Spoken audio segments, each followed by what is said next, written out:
Hola, ¿qué tal? Un gusto saludarlo. Mi nombre es Adrián Calcano, soy el gerente de líquidos y midstream para IHS Market y estoy encantado de recibirlos esta noche para platicar sobre lo que está pasando, qué es este tema de etileno y etileno 21. Y tengo el placer de que me acompañe en esta ocasión Gonzalo Monroy. ¿Qué tal, Gonzalo? ¿Cómo estás? Mi querido Adrián, ¿cómo estás? Qué gusto te vas a poder platicar y hacer algo juntos. No, el placer es 100% para mí y sobre todo un tema tan complejo que estos temas de petroquímica básica, generalmente no están en la discusión de la gente. Y yo creo que es importante, vamos a empezar a platicar lo que es, o sea, qué es esta planta, para qué sirve y por qué hay tanta controversia. Bueno, una planta petroquímica es una inversión de mucho dinero, pero también a muy largo plazo. Entonces, para poder anclar una planta, tú tienes que tener suministro barato y accesible por mucho tiempo. Pemex por muchos años producía etano. Este etano es un gas que es una parte de líquidos de gas que se separa o no del gas metano. El gas metano es el gas natural que se conoce, pero se puede dejar y vender como gas natural. Países desarrollados como Estados Unidos y Argentina en cuanto a petroquímica separan el etano y este etano, como no tiene otro uso, es un consumo, es un suministro ideal para la petroquímica, es barato y hay bastante. Por muchos años México estuvo nadando en etano y tenía dos plantas de etileno y quería una tercera para poder utilizar este etano que estaba separando, estaba procesando, pero luego como no tenía qué hacer con él, lo volvía a reinyectar al gas natural y se vendía como gas natural. Entonces perdía oportunidad de dinero ahí. Entonces se crea este proyecto Fénix para crear esta planta y se dan cuenta que, bueno, Pemex no tenía dinero o la administración no quiso invertir. Entonces, bueno, todavía nos interesa que alguien venga, invierte en la planta y que nos dé más valor por este etano que ahora que estamos desperdiciando. Y es así como este proyecto de Fénix, inicialmente de Pemex, se convierte en etileno 21 con un privado, que en este caso es una asociación de la empresa brasileña Braskem y la empresa mexicana IDESA, y crean este suministro, esta planta con un suministro con descuento. ¿Por qué descuento es tan importante? Porque este es el tema ahorita que está discutiendo. En el 2006, Pemex nadaba en etano y el etano, pues como mencioné, se vendía como gas natural. Entonces, ese es el piso. Si tú puedes conseguir tantito más de lo que te lo vendías como gas natural, sales ganando. Entonces, por eso te puedes dar el descuento. El precio de referencia está muy pegado al gas natural. Entonces, este descuento se establece porque es el precio promedio de lo que se vendía el etano en el 2007 en Coatzacoalcos. Entonces, si uno ve los tiempos, tomamos una máquina del tiempo, estos precios son justamente a lo que se está vendiendo. Entonces, no hay sorpresa en ese momento. Ahora el problema es que con los ojos del 2020, años después de que el fracking explotó en Estados Unidos, el precio del etano se separó del precio del gas natural, pues sí se ve con muy malos ojos porque pues el mundo cambió, el mundo es otro. Pero algo muy importante, el gran problema no es tanto el precio, sino la caída de la producción de etano de Pemex. Si no se hubiera caído la producción de etano por consecuencia de la caída de la producción de gas natural, no habría problema. Y yo creo que es un punto muy importante, sino básico para explicar lo que está pasando. ¿Qué me dices tú, Gonzalo? Que tenemos que explicarles incluso antes, Adrián, creo que hay que meternos un poquito a la parte de la historia. Hablar de cosas que hoy justamente explican de dónde estamos. No llegamos a este nivel yo me atrevo a decir, de catástrofe de la noche a la mañana. Platicábamos justamente desde el 92 hasta prácticamente la fecha de todo el presupuesto de inversión que tiene Petróleos Mexicanos. La parte de petroquímica recibe menos del 3% anual. El 90% se lo lleva Pemex Exploración y Producción, la subsidiaria que produce petróleo y gas natural. Por aproximadamente un 6-7% se lo lleva lo que era Pemex Refinación, hoy inclusive un poco más. Una parte menos del 1%, lo que antes era PGPB, que era la parte de gas natural y los centros procesadores de gas. Y el restante, si es que sobraba, le tocaba a la petroquímica. Obviamente nos damos cuenta que esta insuficiencia presupuestal, pues obviamente iba a llevar a la obsolescencia, principalmente por la falta de mantenimiento. Y es ahí donde nos damos cuenta que, como dices, había tres complejos que daban para la producción del etano. Y justamente aquí hay que decir bien claro, el etano es el principal componente para la producción del etileno.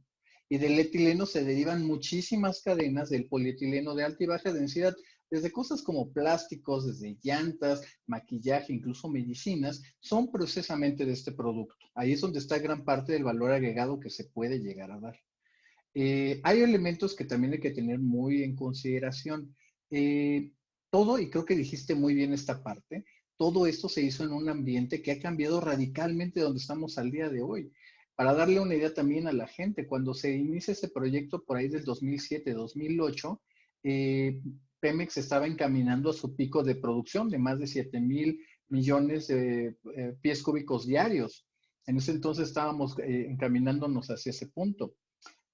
Sí, por desgracia también más o menos se podía adivinar de que la producción no se iba a sostener hasta ese punto, pero bueno, ahorita llegaremos para allá seguramente. Un elemento creo que aquí también que vale la pena hablarlo, Adrián, y creo que vale la pena de que nos detengamos ahí un segundo tú y yo, es para explicar la incongruencia de donde veníamos antes. Tú y yo lo sabemos claramente que una cadena química de etano no es diferente a de otras cadenas. Sin embargo, México teníamos una cosa que nadie más en el mundo tenía, que era una división artificial entre lo que es la petroquímica básica, que aproximadamente al final terminaron siendo 8 productos, incluido el etano, y una petroquímica secundaria. La petroquímica básica era únicamente reservada para el Estado. Ojo, esto cambia a raíz de la reforma energética. Antes de eso, toda la producción solamente la podía hacer Pemex. Y aunque sí estaban permitidas las importaciones, realmente el que lo hacía la gran mayoría era precisamente Petróleos Mexicanos. Obviamente esto hizo un cuello de botella. No tienes producción, no tienes un gran apetito para que se sigan desarrollando los plásticos que nos dio pues gran parte también del Tratado de Libre Comercio y no teníamos cómo hacerlo. ¿Qué termina? Se urge la necesidad de poderle dar la salida del etano que estaba diciendo Adrián para poderla colocar en alguien que pusiera una inversión. Y vamos a ponerle ya cifras. Etileno 21, esta planta que quieren llamar controversial, y ahorita vamos a explicar por qué no lo es, cuesta 5,200 millones de dólares. Es una cantidad bestial que Pemex al día de hoy, en el 2020, no lo tiene, y mucho menos para un producto de baja rentabilidad como es precisamente un proyecto petroquímico. Ese dinero cualquiera persona en Petróleos Mexicanos va a decir, y con eso hacemos un pozo y hacemos aquí y hacemos allá, son una serie de pozos y vamos a tener producción, petróleo y ya lo hicimos. Adelante. 5,200 millones de dólares es el 65% del costo de 8,000 millones de dólares que dicen que va a costar la refinería Dos Bocas. Un proyecto que aparte iba a ser el ancla para que Pemex pudiera desarrollar otros complejos. Iban a modernizar los centros procesadores de gas. Ahí es donde justamente, como decía muy bien Adrián, ahí es donde se separa el gas natural húmedo, que es el que trae los líquidos, se separa para mandar un gas natural seco, por decirlo de una manera, y que pueda ser consumido principalmente por las plantas de electricidad, las de ciclo combinado. Los restantes, los líquidos, porque decía Adrián, son los insumos vitales para una industria petroquímica. En ese sentido, ahí nos damos cuenta que el proyecto era un ganar-ganar para todo mundo, pero los riesgos, y algunos ya los empieza a advertir Adrián, ya estaban desde la cabeza. Y esos riesgos fueron incluidos en el contrato. Adrián, ¿cómo ves estas famosas cláusulas de take or pay o delivery or pay? Platícanos un poquito de qué se trata. Bueno, pues básicamente, como todo contrato, volviendo a lo mismo, para poder atraer una inversión de ese tamaño al país, pues tienes que asegurar suministro. No vas a construir una planta de estas características de clase mundial y de repente quedarte sin producto. O si te quedas sin producto, tiene que haber una restitución por la pérdida de no poder operar tu planta al 100%. Entonces, justamente esto es normal en una planta de estas características. De hecho, sin cláusulas de este tipo en el contrato, quizá esta planta no hubiera venido, porque la gente no va a invertir sin la certeza de que va a haber suministro suficiente o que va a haber una restitución en el caso de que esto falte. Y esto justamente fue lo que pasó. Al caer la producción de etano en México, el primer paso fue, bueno, estamos desperdiciando mucho etano, estamos en décadas de estar nadando y desperdiciando el etano, ¿cómo podemos apretar las tuercas para desperdiciar menos? Se dejó de reinyectar al ducto seco primero, pero luego después, con la caída constante, pues se empezó a bajar la carga de las mismas plantas de Pemex. Y eventualmente se empezó a bajar la carga de las entregas de etano a Braskem y Midesa también. Entonces, en realidad, todas las plantas a base de etano en México no están operando a su capacidad total. ¿Qué hace Pemex? Bueno, pues tratando de no tener que pagar estas penalidades, etcétera, etcétera, que ya platicamos del contrato, pues empieza a importar etano, que esa es otra cosa del mundo que cambió. El etano antes no se movía de país a país, por eso estas plantas buscaban el suministro y solo hay plantas de etano donde hay etano.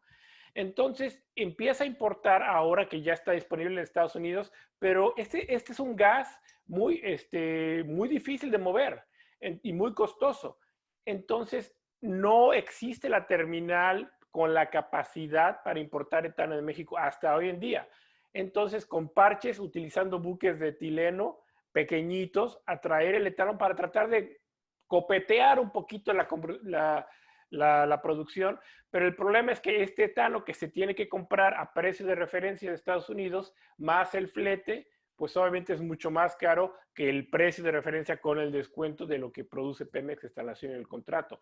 Obviamente, la solución a largo plazo, obviamente para ambos, Pemex y Braskem Idesa, es crear, desarrollar la infraestructura de importación de etano para poder surtir la planta al 100% y también para poder tratar de recuperar alguna de la producción de las mismas plantas de Pemex. Obviamente la solución ideal sería que la producción de gas natural húmedo en México repuntara, pero ese es un proceso mucho, mucho más largo que realmente la petroquímica en México no puede esperar. Exactamente, y fíjate, ahí es donde vale la pena que nos detengamos un momento en el tiempo. Y hay que ponerlo claro, el 2008, y aquí déjenme también ser muy claros, esto no fue una asignación directa y que por ahí estaban los malos de Odebrecht metidos detrás de Braskem. Esto fue una licitación internacional con más de 30 empresas que decidieron entrarle al proyecto. No fue una asignación de que yo tengo a mi favorito y le voy a entrar por aquí. No fue tan así. Segunda, fíjense, 2008 es cuando se lanza y el contrato se firma hasta el 2010, precisamente por todo ese tipo de teje y maneje, este estira y afloja entre las contrapartes. Por un lado el consorcio, por otro lado también la Secretaría de Hacienda, que eso es un jugador clave, y tenías obviamente a Petróleos Mexicanos. Hay cosas, como les mencionaba antes, de estos riesgos que estaban incorporados.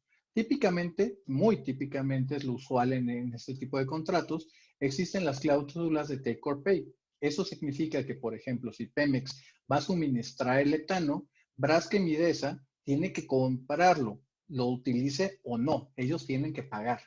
Pero, como les había dicho antes que les iba a fallar a Pemex su proyección de cuánto gas natural y por ende líquidos iban a tener, también del otro lado se puso una cláusula.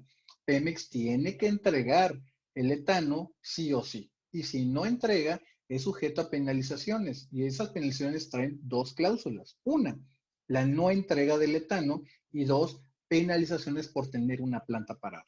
La planta, si se queda parada, no produce, no genera y es un costo. Eso fue justamente para cubrirlo. Esas cláusulas que tienen mucho sentido para nosotros, no son una cosa especial que se hizo a modo. Eso es prácticamente todo lo que se hace en contratos de gas natural e incluso, tú lo sabes muy bien, Adrián, de la parte de los refinados. Cuando hablamos, por ejemplo, el por qué se le tiene que dar un descuento, la solución es muy sencilla. Es la forma como se protegen la rentabilidad de los proyectos del otro lado. Esto, a lo mejor tú nos puedes platicar un poquito, Adrián, es algo muy similar a cómo Pemex vende hoy su crudo de exportación. Está referenciado internacionalmente, pero tiene un famoso descuento, el factor K. Expliquemos de cómo esto no es un daño al erario, es una práctica común de la industria. Sí, y hay un factor muy importante lo que tú mencionas, Gonzalo. En un mundo cuando hay producto de sobra, el precio es paridad de exportación. Ese es el precio natural. En ese momento, México tenía etano de sobra, entonces el precio es paridad de exportación, lo cual, en este caso, como se quiere atraer la inversión, otras personas te van a dar paridad de exportación igual, con países con etano, Argentina, por ejemplo. Entonces, el descuento, como bien dices, es no solamente para hacer a la planta más competitiva, pero también para atraer a dicha inversión, para que esta suceda. El problema es que en este Inter vimos una transición de paridad exportación a paridad de importación. Cuando el Sí. producto empieza a faltar y se tiene que importar, pues obviamente es cuando es el precio de referencia más el flete, más todo el proceso para traerlo. Entonces, eso causa un diferencial muy grande que es justamente lo que ahora le está causando pérdidas a Pemex, que volviendo a lo mismo, el mundo cambió, el mundo del etano cambió, el diferencial entre el gas natural y el etano al ser un producto que ya se mueve en barcos a través de todo el mundo, pues crea unas dinámicas que nadie en el 2006, 7 u 8 hubieran visto. Es muy correcto, Adrián. Y fíjate, creo que ya entramos entonces al corazón de este malentendido cuando quieren decir que este proyecto es atenta y contra los productos de Pemex. No, este proyecto realmente no, las penalizaciones que está teniendo Pemex es porque no puede cumplir con lo que prometió hacer. Eso es así muy sencillo. ¿Y por qué no lo está haciendo? Precisamente por muchos factores estructurales. Uno de ellos, como platicaba, pues es que al ser el de menos valor agregado para petróleos mexicanos, ojo, aquí es muy diferente. La industria petroquímica es altamente rentable, pero para Pemex, en el modelo de Pemex, que es un modelo que se enfoca más en la extracción, más que en el procesamiento, es un mal negocio para Pemex, no para la industria, para Pemex. Aquí en ese sentido, déjame detenerme un segundito, porque obviamente todo el mundo ha escuchado de que el presidente López Obrador esta misma semana hablaba de que incluso había que cancelar el contrato y ya deshacerse de él. Bueno, ¿qué creen? Como esas posibilidades, no de que llegara un gobierno de izquierda o de este tinte, sino simplemente que Pemex no pudiera cumplir el contrato, hay una parte muy específica. Este contrato tiene cláusulas donde si hay una terminación anticipada, derivado principalmente de la falta de suministro, que es lo que nos estaba comentando ahorita Adrián, Pemex tiene que pagar el valor de la planta más toda la deuda de la cual está el proyecto. De los 5.200 millones de dólares que les habíamos platicado que cuesta la planta, 3.200 vienen de créditos internacionales. Está el Banco Interamericano de Desarrollo, está el Exim Bank canadiense, ahí están también metidos los italianos, si mal no recuerdo, está Nafinsa, está Bancomext. Aún que el Estado mexicano se comiera a sí mismo su parte acreedora de Nafin y de Bancomext, es un dinero que al día de hoy Petróleos Mexicanos no tiene. Esa es la realidad de las cosas. Esta amenaza de decir vamos a cancelar el contrato, aún por razones de bla, bla, bla, bla, una serie de cosas, pues simplemente no se sostiene, es exageradamente caro. Y por el otro lado, sin esa planta, Pemex, al día, bueno, no solo Pemex, la industria petroquímica nacional se queda con un cuello de botella irresoluble.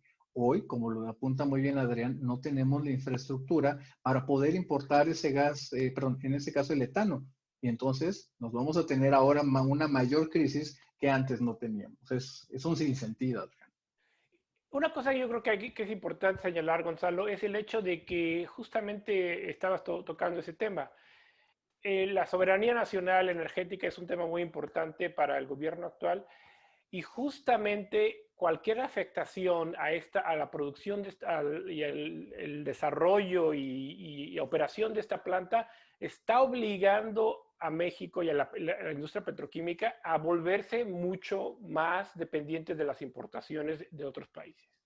Entonces, tenemos ya una planta de clase mundial. De hecho, fue la primera de muchas plantas que se están desarrollando en la costa del Golfo.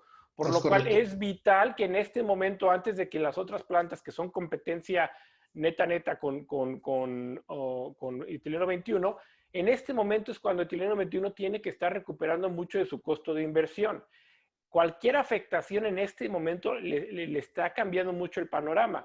Pero esa es otra cosa que también hay que considerar, que todo lo que pasa después, toda la industria de de químicos y petroquímicos que pasa después, que es dependiente del etileno y de los derivados del etileno, industrias completas, dan muchísimo empleo en México, Exacto. añaden muchísimo valor y no todos los países en el mundo pueden tener desarrollo de esta capacidad. Por ejemplo, Perú tiene muchísimo gas, pero nunca invirtieron en una planta de etano, entonces el etano todo se va como gas natural.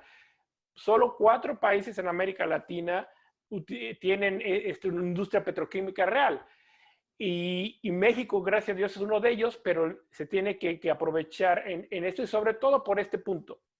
En el futuro, cuando los combustibles empiecen a caer, lo que se llama el pico de la demanda, el cliente que va a estar ahí constante para productos refinados y para hidrocarburos en general es la petroquímica. Entonces, queremos que esa petroquímica mexicana se desarrolle ahorita para que esté disponible y que esté fuerte en el 2030, el 2040, el 2050, siendo el principal cliente de Pemex en el 2040, si llegamos a verlo. Estas son de las decisiones que no se pueden dinamitar porque sobre todo las consecuencias de décadas posteriores son muy, muy grandes. No, y tienes toda la razón. Y fíjate, ahí me gustaría tocar, porque creo que vale también echar abajo otro mito, y es de que Etileno 21 es prácticamente la competencia de los centros de Pemex, ¿no? A varias partes de la opinión pública apunta como que si Etileno 21 no existiera, pues obviamente los centros petroquímicos de Pemex estarían haciéndolo muchísimo mejor, estaríamos viendo el renacer de Pemex. Y tú y yo sabemos que ese no es el caso. ¿Por qué no les platicamos un poquito de cuál es el estado real de la petroquímica mexicana, Adrián? Pues es un estado complicado, en realidad, por muchos años, como tú mencionabas al principio, ha habido muy poca inversión. Ha sido afortunados que mucho de esta abundancia del etano permitía que había productos de etileno, pero si uno habla con empresas petroquímicas en México, básicamente tienen muchos problemas de falta de suministro, de que por años Pemex no les ha surtido los suficientes insumos para poder operar y están volteando a ver a otros lados. Y eso es muy importante. Si yo soy una empresa mexicana y quiero invertir para ayudarme a mi cadena de suministro, primero estaría viendo construir una planta en Estados Unidos antes que en México por la situación que ya hemos platicado. Porque no hay barreras, ¿no? O sea, nadie dice que ninguna empresa mexicana puede invertir en Estados Unidos. Y eso va justamente en contra de lo que yo creo que el gobierno quiere que pase, que es más inversión, más actividad en la petroquímica nacional. Y simplemente yo creo que no es que Pemex tiene que mejorar en muchos aspectos para poder surtir, pero necesitamos una visión más allá de producir más barriles de crudo y refinar más gasolina. O sea, es una visión completa con un ojo a lo que está pasando, a la transición que está pasando, este fenómeno de ir directamente del crudo a los petroquímicos y tener una visión no nada más de cada sexenio, sino a largo plazo de cómo queremos que la petroquímica y la industria energética de México se vea. Y eso yo creo que es lo que nos ha faltado en los últimos varios sexenios, una visión completa y coherente sobre toda la situación real. No, tienes toda la razón. Y mira, justamente hacía la pregunta de cómo luce la petroquímica por dos razones. Una, pues simplemente hay que hablar. Los centros petroquímicos, por ejemplo, de Morelos, de Cozoleacaque, de Cangrejera, pues la realidad es que están subutilizados y no porque no quieran hacerlo, no es una cosa de voluntad, simplemente el nivel de abandono de esas plantas es muy grande. Y otra vez, el retorno es de muy largo plazo. Ergo, los rendimientos son muy chiquitos. Pemex, en su portafolio de proyectos, puede obtener mejores rendimientos en otros pozos y esa es la lógica imperante. Por eso conviene mucho tener otras plantas, otras visiones de negocio que apunten con unos horizontes muy diferentes a los que estamos acostumbrados en petróleos mexicanos. Apuntas muy bien, todo esto a final de cuentas es una parte del suministro. El suministro viene directamente relacionado a la producción de Pemex. Hoy vemos que proyectos importantes como la cuenca de Burgos, pues está prácticamente produciendo a un tercio de lo que estaba produciendo en el 2010. Hoy vemos, por ejemplo, proyectos como Aceite Tercera del Golfo, Chicontepec, que ya no produce una sola molécula de gas natural. Eso es importante porque tenemos ahí el centro procesador de gas de Poza Rica y no tenemos con qué alimentar la planta. Tenemos una planta que no tiene con qué trabajar. Eso es muy importante. Fíjate, un elemento que yo pienso y coincido contigo de la visión del futuro, es que aquí lo que estamos haciendo es transformar y dar justamente los elementos, en este caso yo lo llamaría el alimento de la planta petroquímica o de la industria petroquímica y de la industria química en su conjunto. Y ahí también lo que estamos hablando, y tú y yo hemos platicado junto con muchos amigos también que nos leen, es acerca de la transición energética. Y si bien, por ejemplo, los productos refinados van a ir poco a poco cayendo en desuso, este no es el caso de la petroquímica. Estamos justamente en una revolución, tú y yo lo sabemos muy bien, de los smart plastics, los plásticos que ya no van a ser de un solo uso, van a ser más reutilizables, más ligeros, más amigables con el medio ambiente. Es imposible, y eso lo digo con toda responsabilidad, pensar en un mundo sin todos los plásticos que tenemos, que no solamente son las bolsitas que nos dan en el súper, están, como lo había platicado, desde los lápices, están en las medicinas que tenemos, medicinas que hoy nos hacen tanta falta, y no podemos concebir un mundo sin ellas. La petroquímica, ese es el gran camino hacia donde vamos. Y actualmente en este modelo en el cual está atrapado Petróleos Mexicanos, está en el peor de las posiciones para poderlo hacer. Sí, es cuestión de pensar a largo plazo y entender todo cómo encaja en el contexto. Mencionaste Burgos, por ejemplo, una de las cosas que sería una solución de casi carambola de tres bandas sería el desarrollo del fracking en México, de toda la cantidad de gas que tiene México, mucho gas con mucho líquido, con muchísimo etano, que sería una solución no solamente para la producción de crudo, sino la producción de gas y la producción de todos los mismos líquidos de gas natural que México necesita. Pero volviendo a lo mismo, hay que pensar ampliamente, entender el problema, que es un problema bastante complejo, y tratar de establecer soluciones que acomoden a la industria en general y que no nada más sean, encajonen en periodos de 6 años. No, es completamente eso y hay que ponerlo claramente. Esos son proyectos de muy largo plazo. Esto es completamente, eso no es para que nos dure el gustito unos cuantos años y después tiramos el juguete o lo dejamos olvidado. Así no funciona la industria energética. Ahí es donde México, especialmente Pemex, tendría que aprender de esas lecciones, de que hay cosas que ya están más allá de la reparación, hay juguetes que ya se rompieron y que no van a regresar. Hay que decirlo con todas sus letras. Y por el otro lado, tenemos que trabajar en las cosas que podríamos hacer bien. Tenemos un océano, yo lo digo de esa manera, un océano de petróleo en Tampico, Misantla, y reactivar toda la industria petroquímica, que son empleos, bueno, industria y empleos de alto valor. Ahí es donde se puede pagar muy bien, ahí es donde podemos generar una generación, valga la expresión, de altos trabajadores muy bien pagados, no en la changarrización. Ahí es donde si México tiene una visión de futuro apuntando en la dirección correcta, podremos dar una vuelta bastante importante.